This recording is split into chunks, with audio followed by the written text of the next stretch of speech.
सम्भाषणसन्देशसंस्कृतमासपत्रिकायां प्रकाशितानां बालकथानां ध्वनिप्रसारणम् इदं बालमोदिनी इति।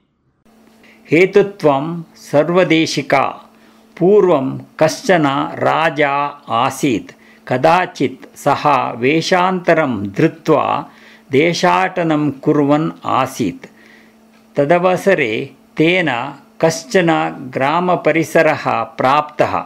कश्चन बालः आनन्देन गच्छन् आसीत्।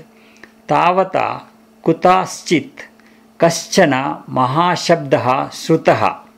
तस्य श्रवणात् बालः दिग्भ्रान्तः। तस्य मुखात् वचनं निर्गतम्। अहो शब्दो महाशब्दः इति। क्षणकालानन्तरं शब्दः स्थगितः अभवत्। सर्वत्र नीरवता व्याप्ता। सदा बालस्य मुखात् वचनं निर्गतं। निश्शब्दं निरन्तरम् इति। तावता तृणचरणरतानां पशूनां गणतः निर्गत्य कश्चन तर्णकः ग्रामाभिमुखं पलायितवान्। तदा बालकस्य मुखात् वचनं निर्गतं। पलायनं विना शब्दम् इति। सर्वम् एतत् भगवतः लीला इति स्मरन् बालकः पुनः अवदत्, हेतुत्वं सर्वदेशिका इति। एतानि वचनानि राज्ञी महान्तं परिणामम् अजनयन्। तानि एव स्मरन् सः प्रासादं प्रतिगतवान्। तानि पुनः पुनः अस्मरन् च। रात्रौ शयनसमये अपि सः तानि एव वचनानि पुनः पुनः वदन् आसीत्।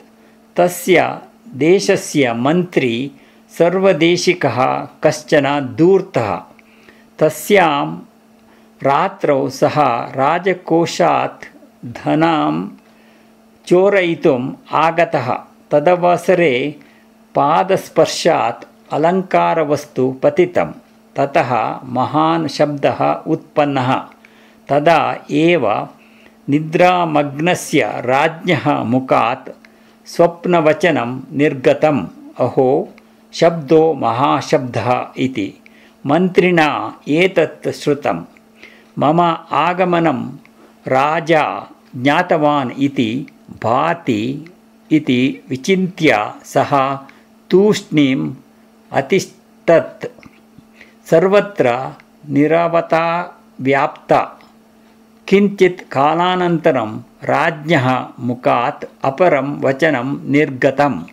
निश्शब्दत्वं निरन्तरम् इति। एतस्य श्रवणात् मन्त्रिणः भीतिः प्रवृद्धा।